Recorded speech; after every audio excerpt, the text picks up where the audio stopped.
أما بعد فأعوذ بالله من الشيطان الرجيم بسم الله الرحمن الرحيم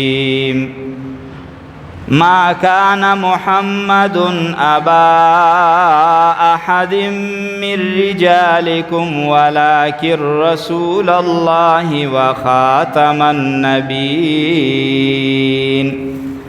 وكان الله بكل شيء عليما.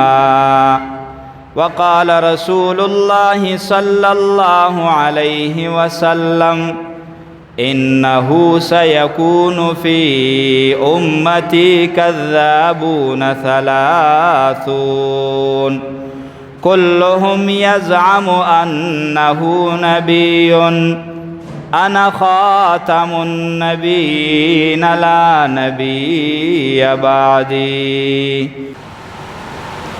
زمونږ استاسو په عقایدو کې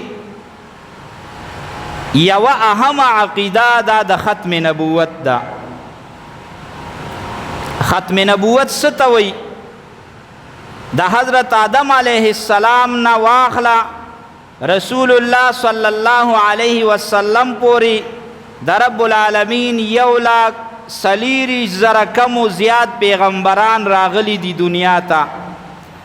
د دې ټولو پیغمبرانو لومبني پیغمبر دا حضرت آدم علیه السلام او آخری پیغمبر دا حضرت محمد صلی الله علیه وسلم. یعنی د نبوت دا سلسله چې د آدم علیه السلام نه شروع شوې ده نو دا پر رسول الله صلی الله علیه وسلم باندې ختمه شوې ده. د نبی علیہ السلام نه وروسته هیڅ قسمه پیغمبر نبی علیہ السلام پسې نه راغلی دی او نه به راشي. نبی علیہ السلام آخري پیغمبر دی. د دې خبرې یقین به مونږ او تاسو په زړه کې ساتو. دې ته عقیده د ختم نبوت وایي.